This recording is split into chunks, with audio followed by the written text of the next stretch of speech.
मेरी कॉलेज में जो इमेज थी वो पूरी तरह से खराब हो चुकी थी क्योंकि बिल्कुल लफंडर हो चुका था मैं। फादर ने शुरू से ही मुझे शॉप पे लगाया। शॉप पे मैं साफ सफाई किया करता था, वहां पर छोटे मोटे काम किया करता था। मैं दिल्ली आया और दिल्ली आने के बाद मुझे लगा यार अपन तो यूट्यूब से हैं तो इज्जत विज्जत तो होगी। मैं पार्टी में पहुंचा, बहुत बार लोग वही बात लिख देते हैं, तेरी औकात से बड़े सपने देख रहा है तू। तो बोलता है कि तेरे पापा को हम जानते हैं, तू कल भी दुकान पे था, आज भी दुकान पे और कल भी दुकान पे बैठेगा। मैं एक बात जानता हूं, मैं किसी सब्जेक्ट का महारथी नहीं हूं। Powerful people don't come from powerful places, powerful people make powerful places. Guys, मैं राजस्थान के एक छोटे से शहर सूरतगढ़ से हूं। आप में से बहुत सारे लोगों ने शायद उस सिटी का नाम भी नहीं सुना होगा। पापा शॉपकीपर है, मम्मा हाउसवाइफ है। बचपन से ही नॉर्मल छोटे छोटे से सपने देखे थे। मुझे आज भी याद है कि जब मैं स्कूल से आके अपने पापा के लिए टिफिन लेके जाया करता था, तो जब मैं शॉप पे पहुंचता था और पापा को काउंटर के उस तरफ बैठा हुआ पाता था तो मुझे लगता था कि ये साम्राज्य मुझे कब मिलेगा। मतलब मेरे लिए वही एक माहेशमती का साम्राज्य था और इतना ही बड़ा सपना देखा था। छोटी सिटी थी, इससे ज्यादा सपने कभी दिमाग में आते ही नहीं थे, क्योंकि सपने बड़े तब देखे जाते हैं जब माहौल ऐसा हो। तो सवाल ये उठता है कि इतने सिंपल सादे छोटे से सपने देखने वाला आज यहां तक कैसे पहुंच गया। दो यूट्यूब के चैनल, जिसमें से एक यूट्यूब चैनल 2 मिलियन, दूसरा यूट्यूब चैनल 4 मिलियन। पर सवाल ये उठता है कि वो लड़का जो इतने सादे सिंपल ख्वाब देखता था, जो सोचता था कि पापा के शो पे बैठने को मिल जाए, वो यहां तक कैसे पहुंच गया। ऐसा कोई सोशल मीडिया प्लेटफॉर्म नहीं है जहां पर A2 मोटिवेशन या फिर अरविंद अरोड़ा के वीडियोस पहुंचे ना हो। आज मैं आपको बताने वाला हूं मेरी स्टोरी में कि मैं यहां तक कैसे पहुंचा। आप जानना चाहते हैं? उसके पीछे का रीजन है लोग। उसके पीछे का रीजन है जब लोग आप पे शक करते हैं, आपकी कैपेबिलिटी पे शक करते हैं और बोलते हैं कि तेरी औकात इतनी है। जब बात औकात पे आती है ना, तो इंसान कुछ भी कर जाता है। तो चलो शुरू करते हैं मेरी स्टोरी को। मेरी जिंदगी में पहली बार उंगली की मेरे मामा ने सॉरी मामा, आपका नाम ले रहा हूं, मैं बहुत प्यार करता हूं आपसे। बट द थिंग इज, ये स्टोरी कैसे शुरू होती है मैं आपको बताता हूं। तो फादर ने शुरू से ही मुझे शॉप पे लगाया। शॉप पे मैं साफ सफाई किया करता था, वहां पर छोटे मोटे काम किया करता था। अब बेसिकली हुआ कुछ यूं कि मैं 2 या 3 साल से लगातार शॉप पे जा रहा था। तो एक बार मैं मेरी मम्मा के साथ ननिहाल गए और जब ननिहाल में बैठे हुए थे तो ऐसी बात चलते चलते नानी ने पूछ लिया कि भाई तू क्या करेगा। तो उस टाइम पे मामा ने कहा कि ये तो दुकान ही बैठेगा और कहां जाएगा। तो मैंने कहा आपको कैसे पता? तो बोलता है कि तेरे पापा को हम जानते हैं, तू कल भी दुकान पे था, आज भी दुकान पे और कल भी दुकान पे बैठेगा। हालांकि मुझे भी दुकान पे ही बैठना था, लेकिन वो तो भगवान बन गए यार, मेरा फ्यूचर लिख रहे हैं, मेरा फ्यूचर लिख रहे हैं। अब यहीं से मुझे एहसास हुआ कि ये है मेरी लाइफ की पहली उंगली। मुझे माहिष्मती साम्राज्य चाहिए था, पर अब नहीं चाहिए। अब मैंने सोच लिया था कि मैं वापस आऊंगा, पढ़ाई करूंगा, दुकान गई तेल लेने, अब मुझे मेहनत करनी है और मेरे मामा को गलत प्रूफ करना है। पहली उंगली वाली स्टोरी खत्म होती है, मैं बाहर जाने को तैयार था, मेरे मामा को मैं गलत प्रूफ करने को तैयार था। अब होती है दूसरी उंगली, वो मेरे पापा ने की। I am sorry dad, I respect you a lot, but the thing is, अब दूसरी उंगली की कहानी सुनिए। एक्चुअली हुआ कुछ यूं कि मेरा सिलेक्शन हो गया, मुझे बाहर जाना था और मेरे मामा को गलत प्रूफ करना था। लेकिन फादर, अब इनको भी तो मनाना था, फीस कौन भरता। वहां से फादर ने बोला ठीक है, पर बहुत रूडली उन्होंने हाँ भर दी। पर उन्होंने बोला कि मेरे पास पैसे नहीं है तेरे फीस देने के, बहुत ज्यादा फीस है, मेरे पास पैसे नहीं है। और एक्चुअली उनकी सिचुएशन भी ठीक थी, उनको लोन वोन लेना पसंद नहीं था और 2 बहनें थी, उनकी शादियां करनी थी। तो इन दैट केस यार वो इतनी फीस मेरे लिए, वो भी उनको लगता था कि इंजीनियरिंग का कोई फ्यूचर ही नहीं है, वो कैसे भरते हैं। सो मैंने कहा ठीक है, उसको भी मैं कुछ जुगाड़ करता हूँ। मेरे भैया हैं, उनके सजेशन के बाद मैंने एक एजुकेशन लोन लिया और एजुकेशन लोन लेने के बाद चेक मुझे मिला मेरी पहली फीस का, और जिस रात को मुझे जाना था उस बस की टिकट भी थी मेरे हाथ में। तो अब ये जो इंसिडेंट है बेसिकली मेरे फादर की उंगली करने का है। तब हुआ कुछ यूं कि हम लोग बस स्टैंड पर खड़े हैं और मेरे फादर लगा भाई आने वाली है बस, थोड़ा और समझा लेता हूँ शायद रुक जाए। सो इन दैट केस पापा ने मुझे बहुत प्यार से बोला, जब 5 ही मिनट रह गए थे बस आने में और मैं अपना लगेज वगेज लेके खड़ा हुआ था। पापा साथ नहीं जा रहे थे, मैं अकेले ही जा रहा था और पहली बार जा रहा था इतने बड़े शहर जयपुर में, बहुत छोटी सिटी से निकल के। सो फादर बोलते हैं कि बेटा मेरी बात सुन, बहुत प्यार से बोला, मतलब वहां भी साम और दाम छोड़े नहीं उन्होंने। बोले कि देख बेटा, अभी तो अगर तू घर चलता है तो ये टिकट के 125 रुपए का नुकसान है, और अगर तू नहीं गया तो तेरी फीस ये जो दिख रही है ना, जो चेक लेके घूम रहा है, उसका भी नुकसान होगा, क्योंकि इंजीनियरिंग की वैल्यू दी है और तू कुछ कर नहीं पाएगा, इसलिए चल कर अभी सोच। मैंने कहा ये तो लाइफ की दूसरी उंगली नहीं अब तो उन्हें भी गलत प्रूव करना। मैंने पापा को साफ साफ बोला, जिंदगी का मेरा डिसीजन, गिरूंगा तो मैं आप पे ब्लेम नहीं करूंगा, ये मैं आपको वादा कर।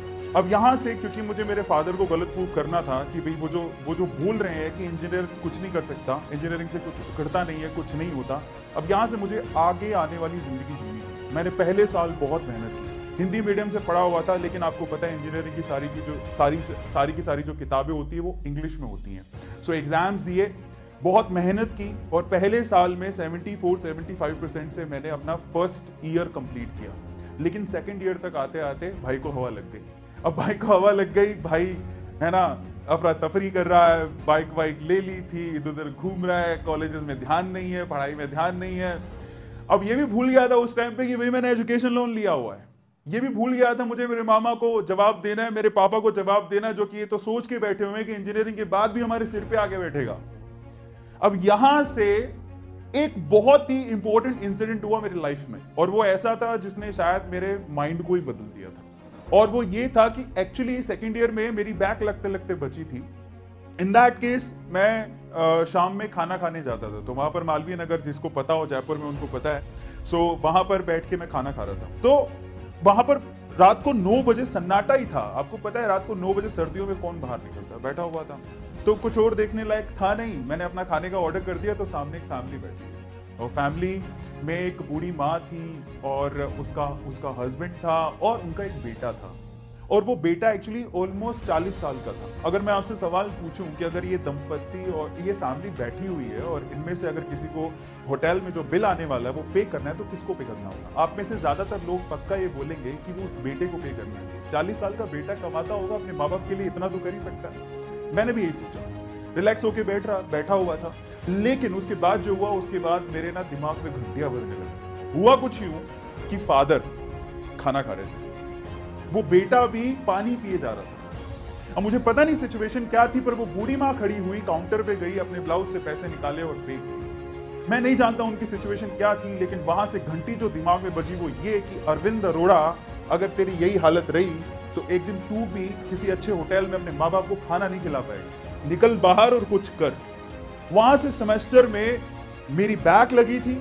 मेरी कॉलेज में जो इमेज थी वो पूरी तरह से खराब हो चुकी थी, क्योंकि बिल्कुल लफंडर हो चुका था मैं। क्लास में मेरे साथ कोई बैठता नहीं था।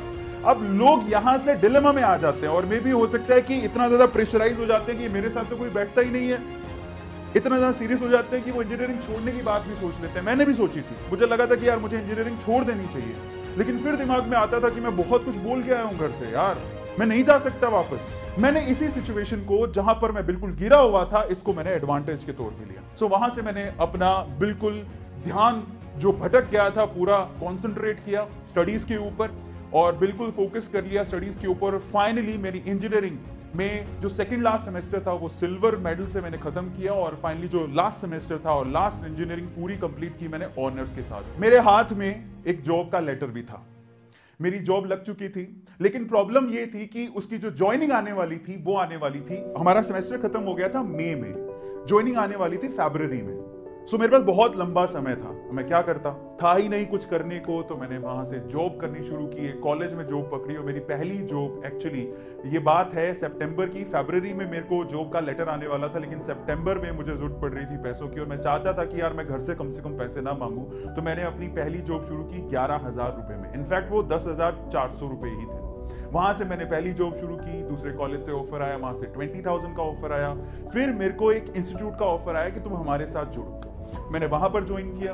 वहां पर भी क्योंकि मेरे पास एक चीज थी वो बहुत खास थी, वो था पढ़ाने का तरीका, बोलने का तरीका, कम्युनिकेशन। वो बहुत इंपॉर्टेंट चीज थी मेरे पास। मैं ये नहीं कहता हूं कि मुझे किसी सब्जेक्ट की नॉलेज है। पता है एक चीज जो हर एक बंदे को सीखनी चाहिए हाउ टू सेल में, देखो ऐसा कोई दुनिया में इंसान नहीं है जो सब कुछ जानता हो, लेकिन जो इंसान ये जानता है कि किसी प्रश्न का जवाब, किसी प्रश्न का आंसर, किसी क्वेश्चन का आंसर कैसे ढूंढना है, तो वो बंदा लाइफ में कभी पीछे नहीं रह सकता। ये आप लोगों को ध्यान रखना है। परफेक्ट कोई भी नहीं होता है, लाइफ में परफेक्ट कोई भी नहीं होता, लेकिन अगर आप ये जानते हो कि किसी क्वेश्चन का आंसर कैसे ढूंढना है तो आप लाइफ में कभी पीछे नहीं रहोगे। और कुछ ऐसा ही मेरे साथ था। सो फाइनली वहां से मेरी जर्नी, एक दूसरे इंस्टीट्यूट से मुझे कॉल आता है और वो कहते हैं कि चलो हम आपको एक फ्रेंचाइजी देते हैं। तब बहुत गेट का एक नामी इंस्टीट्यूट था कि आपको फ्रेंचाइजी लेके जयपुर से सीकर जाना है। मैं जयपुर से सीकर आ गया। शुरू में आप बिलीव नहीं करेंगे कि मैं पोस्टर खुद कॉलेज में जा जाके रात में चिपकाया करता था। सुबह जॉब करता था और शाम को क्लासेस लेता था। बाहर से फैकल्टीज आती थी। ऐसे करके वो इंस्टीट्यूट 2 साल के अंदर लगभग 250 बच्चों के साथ बराबर खड़ा हो गया। बहुत अच्छे तरीके से, एकदम ऐसे लगा कि हाँ मेरी लाइफ सेट हो गई है। लेकिन फिर से लाइफ में अप्स आते हैं तो पक्का मेरी लाइफ में डाउन्स तो जरूर आते हैं। लेकिन अब तक मैं ये बात समझ गया था कि अगर मेरी लाइफ में कहीं डाउन टाइम आएगा तो इसका मतलब ऊपर वाले ने कुछ बड़ी चीज रखी है मेरे लिए, वो मुझे कुछ बड़ा देने वाला है। क्योंकि हर बार जब भी मैं गिरा तो इस लेवल से उठा कि लोग देखते रह गए। ये मेरे साथ हमेशा होते आया था। तो मेरे साथ फिर से एक बुरे दिन शुरू हुए। मेरे पार्टनर ने बोला कि अब हम इंस्टीट्यूट को चलाएंगे, तुम जाओ। धोखा। मतलब वो बोला कि, मतलब मुझे बिलीव ही नहीं हुआ। वो कहता है कि अब हम चलाएंगे इस इंस्टीट्यूट को, तुम जाओ। तुम्हें अगर कहीं और फ्रेंचाइजी लेनी है, क्योंकि वो इंस्टीट्यूट काफी अच्छा स्टैंड हो गया था। अब मैं तो डिलेमा में था। अब अजीब सी बात हो गई थी लाइफ में। अब मैं क्या करता, मुझे समझ ही नहीं आ रहा था। उन्होंने मुझे कुछ पैसे दिए, बोले कि अब यहां से जो कमाई होगी उसका कुछ परसेंटेज आपको दे दिया जाएगा। अब आपको यहाँ पर रहने की जरूरत नहीं है। मैं कुछ अपोज करता भी तो मुश्किल था मेरे लिए, क्योंकि वो मैं उस टाइम पे अकेला था, इतना पावरफुल नहीं था। वो लोग बहुत पावरफुल थे। पर मैंने एक बात सोच ली, जिंदगी में ना एक चीज आप याद रखो, लोग आपको आपकी औकात बताएंगे, आपको चैलेंज करेंगे, उसको ध्यान से सुनो, अपने दिमाग में डाल लो उसको। जवाब कभी पलट के मत देना, क्योंकि जिस दिन आपने जवाब दे दिया ना, आप ना उस ऊंचाई तक नहीं पहुंच पाओगे जहां पर ऊपर वाला आपको पहुंचाना चाहता है। मैंने चुपचाप उसकी बात सुनी। मैंने उस दिन फैसला किया कि मैं ये बोल रहा है छोड़ने को, मैं छोड़ दूंगा। अब उसने जो मेरे पार्टनर ने पैसे दिए थे, अब मैं थोड़ा और पीछे लेके चलता हूं। वो इंस्टीट्यूट ऑलमोस्ट 6 महीने में बंद हो गया। उसने कहा था हम चलाएंगे तो इंस्टीट्यूट 6 महीने में बंद हो गया। एंड फाइनली मैं भी सड़क पे आ गया था, क्योंकि मेरे पास अब बचे थे मात्र 8,000 रुपए। किराया था 10,000 रुपए भरने थे, पैसे थे ही नहीं। जिंदगी ने कहा बहुत हो गया आध्यात्म बेटा, उठो, जिंदगी में आगे पुरुषार्थ भी करना पड़ता है। तो मैं उठा वहां से और उठ के बाहर निकला, क्योंकि अब किराया देना है, नहीं तो मकान मालिक बाहर निकाल देगा। पापा से मांग नहीं सकते, क्योंकि उनको तो पहले ही जवाब दे के आया कि जिंदगी में जो कुछ करेंगे, गलत हुआ सही, हम ही उसके जिम्मेदार हैं, आप तो है नहीं। तो ऐसा करके जब निकले हो तो आप किस शक्ल से मुंह दिखाओगे? तो निकलो बाहर, कुछ करो, अपने आप को बाहर निकाला। और इतनी शक्ति मैंने अपने अंदर पा ली थी, मुझे लगा था कि यार मैं कुछ ना कुछ तो करूंगा। मैं बाहर निकला।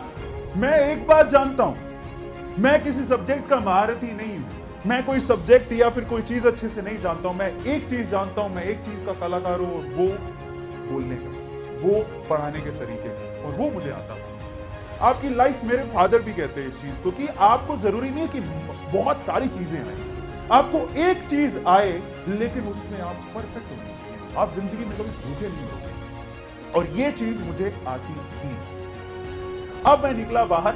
एक इंस्टीट्यूट था, वहां पे एक डेमो था गेट की। अब मुझे तो गेट की क्लासेस लेनी आती थी, तो मैं वहां पर डेमो देने गया। 2 बार क्लास ली मैंने। 2 बार क्लास लेने के बाद तीसरे दिन वो मुझे बताने वाला था कि बैच चालू होगा कि नहीं होगा। मैं तीसरे दिन जब गया तो वहां पर गुजरातियों के ना, वहां पे मतलब अगर गुजरात में आप लोग रहे तो वहां पे खास बात होती है कि क्लास किसी और की होती है और क्लास किसी और की चल रही होती है। मतलब वो रेंटेड में ही लोग क्लास चलाते हैं इधर उधर बच्चों को मूव करके, खुद के क्लासरूम्स वहां पे होते नहीं है। तो मैं वहां पर गया, मैंने पूछा कि यार वो कल मैं क्लास लेने आया था, वो कहाँ गया? बोले वो तो गए छोड़ के।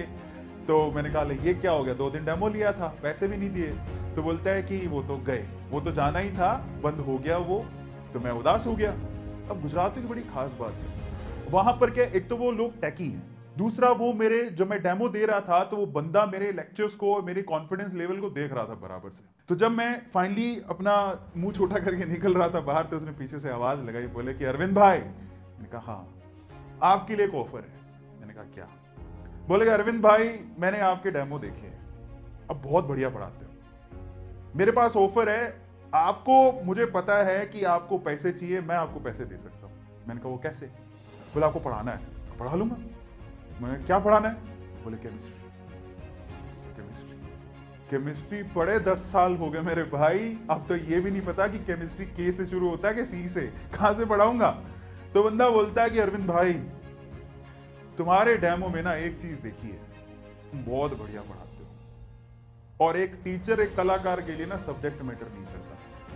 मतलब अंदर आग भरती उस बंदे ने, इतना कॉन्फिडेंस तो मेरे को किसी ने, मुझे खुद ने ही नहीं मैंने कभी दिखाया।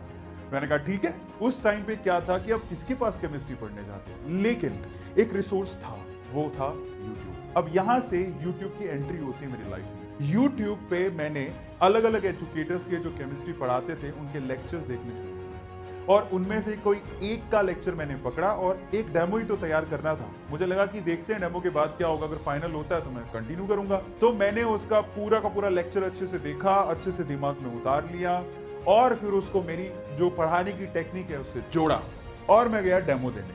जब मैं डेमो लेके बाहर निकला तो अगले आधे घंटे में टोटल उसमें 15 बच्चे बैठे हुए थे, 14 स्टूडेंट ने वहां पर उस कोचिंग सेंटर में एडमिशन ले लिया। वहां से मेरी लाइफ एकदम फ्लिप करती है। मैं गेट के इंजीनियरिंग के सब्जेक्ट पढ़ाने वाला अचानक से केमिस्ट्री टीचर बनने वाला था। घूम गई एकदम से लाइफ। वो इतना खुश था कि वो बोलता है मुझे कि अरविंद भाई अब तुम हमारे पार्टनर हो, अपन साथ में काम करेंगे, केमिस्ट्री आप पढ़ाओगे, मैं मैथ पढ़ाऊंगा, अपन साथ में काम करेंगे, बराबर बांटेंगे। अरविंद भाई तुम तो बहुत गजब। मतलब ये है दोस्तों कि एक्चुअली क्या होता है, हम लोग काफी बार बोलते हैं कि मौका मिलेगा तो बता देंगे। अब हम लोग मौके के इंतजार में रहते हैं कि मौका हमारी जिंदगी में आएगा। मैं आपसे बोलता हूं मौके आते नहीं है, मौके बनाने पड़ते हैं और मौके के टाइम पे चौका मारना पड़ता है। आप तैयार रहो। और मैं आप लोगों को आगे, मैंने जिंदगी में सिर्फ किस्मत की डेफिनेशन सुनी थी, अब किस्मत किसे बोलते हैं वो मैं आपको बताने वाला हूं थोड़ी देर में। वहां से मेरी chemistry as a teacher journey शुरू हुई। तब मैं जब पढ़ाता था तो मैंने सोचा कि यार जब मैं पढ़ाते ही हूं तो रिकॉर्ड करके क्यों ना यूट्यूब पे डाल दूं। तो मैंने जनरली यूट्यूब का एक चैनल खोला और वहां पर मेड इजी केमिस्ट्री के नाम से चैनल खोला और वहां पर केमिस्ट्री के वीडियोस अपलोड करने शुरू कर दिए। शुरू में कुछ खासा रिस्पॉन्स नहीं आता था क्योंकि उस टाइम पे क्या था कि यूट्यूब का सीन कुछ ऐसा था कि वहां पर एंटरटेनमेंट के ज्यादा चैनल चलते थे, एंटरटेनमेंट के वीडियो ज्यादा देखे जाते थे, एजुकेशन के कौन देखता था, इतने नहीं देखते थे। बट मैंने कहा ठीक है, क्या फर्क पड़ता है, एक बार डालते हैं। तो धीरे धीरे करके 6-7 महीने के अंदर वहां पर कोई 3 से 4 हजार सब्सक्राइबर्स हो गए और बेसिकली बोर्ड एग्जाम आए थे तो उसमें काफी ज्यादा वीडियोस मेरे थोड़े पॉपुलर हो गए, निकलने लग गए। सो फाइनली अब मेरी लाइफ की सबसे इंपॉर्टेंट चैलेंज आने वाला है, सबसे इंपॉर्टेंट उंगली आने वाली है जिसने मुझे यहां तक पहुंचा दिया। वो मेरी लाइफ में एक ऐसी मूवमेंट थी जहां से मैं कंप्लीटली चेंज ही हो गया। एक्चुअली हुआ कुछ यूं था कि YouTube पे काफी अच्छा परफॉर्म कर रहा था, वहां से सिल्वर प्ले बटन जीत चुका था, अच्छा खासा केमिस्ट्री टीचर के तौर पे नाम था। तो टिकटॉक अगर आप लोगों ने सुना हो तो टिकटॉक का उस टाइम पे क्या था, सिर्फ एंटरटेनिंग वीडियोस चलती थी, तो उनको अपना एजुटॉक शुरू करना था और इसीलिए उन्होंने बहुत सारे अलग अलग YouTube के एजुकेटर्स को इनवाइट किया एक पार्टी के अंदर, ताकि वो वहां पर टिकटॉक की जो इमेज बन गई थी, सो कॉल्ड इमेज की वहां पर सिर्फ एंटरटेनमेंट की वीडियोस ही चलती है, वहां पर वो एजुकेशन को प्रमोट करने के लिए उन्होंने हमें बुलाया। मैं दिल्ली आया और दिल्ली आने के बाद मुझे लगा यार अपन तो यूट्यूब से हैं तो इज्जत तो होगी। मैं पार्टी में पहुंचा, कोई पूछ ही नहीं रहा। सो फाइनली वहां पर जितने ऑर्गेनाइजर्स थे उनका सबका फोकस टिकटॉक के क्रिएटर्स पे ही था, यूट्यूब वालों पे तो कुछ था ही नहीं। और एक्चुअली मैंने सोचा यार अपन यूट्यूब वाले हैं और इन्होंने स्पेशली बुलाया है एज एन एजुकेटर, शायद ही कुछ रिस्पेक्ट देंगे, कुछ रिस्पॉन्स देंगे। कुछ रिस्पॉन्स नहीं था। मैं तब घुसा एक यूट्यूबर के तौर पे टिकटॉक के अंदर, ताकि मैं टिकटॉक वालों को बता सकूं कि हम यूट्यूबर कम नहीं है। ये चैलेंज लेके मैं घुसा और तब मैंने वहां पर शॉर्ट वीडियोस क्रिएट करने शुरू किए और फाइनली टिकटॉक पे जब 7.2 मिलियन फॉलोअर्स मैंने बना लिए तो रातों रात खबर आती है कि भारत सरकार ने टिकटॉक को बैन कर दिया है। मैं टिकटॉक बंद होने के बावजूद भी वीडियो क्रिएट करने बंद नहीं किए। मैंने एक बात अपने आप से बोली कि आज एक दरवाजा बंद हुआ है तो कल 100 दरवाजे खुलेंगे। और ये बात की भनक हमें पहले लग गई थी कि ये लोग थोड़ी शॉर्ट वीडियो के प्लेटफॉर्म को छोड़ देंगे। अब मैं आपको बताता हूं कि किस्मत किसे कहते हैं। टिकटॉक पे काम करते हुए मैं 500 शॉर्ट वीडियोस बना चुका था, मैं तैयार था। और ये बड़े बड़े प्लेयर्स यूट्यूब, इंस्टाग्राम, फेसबुक के शॉर्ट वीडियोस के लिए प्लेटफॉर्म लॉन्च करने वाले थे। किस्मत क्या होती है पता है? किस्मत होती है, लक किसे कहते हैं मालूम है? लक क्या होता है? जब आप तैयार हो और आपके सामने अपॉर्चुनिटी भी हो। ये दोनों चीजें जब मिक्स हो जाती है तो वही किस्मत कहलाती है।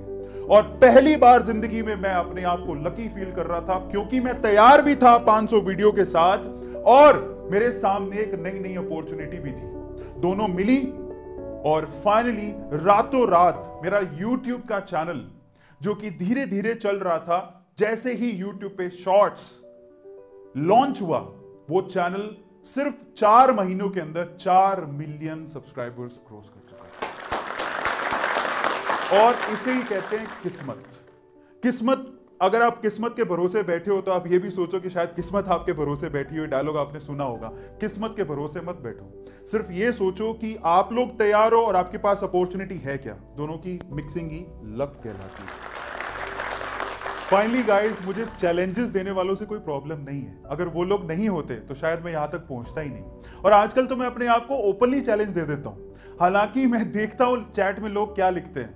बहुत बार लोग वही बात लिख देते हैं, तेरी औकात से बड़े सपने देख रहा है तू। तो मैं उनको एक ही जवाब देता हूं। वो जवाब मेरा ये होता है कि मैं नहीं बदलूंगा अपने सपनों को अपनी सच्चाई से मैच कराने को। मैं बदलूंगा अपनी सच्चाई को ताकि वो मेरे सपनों से मैच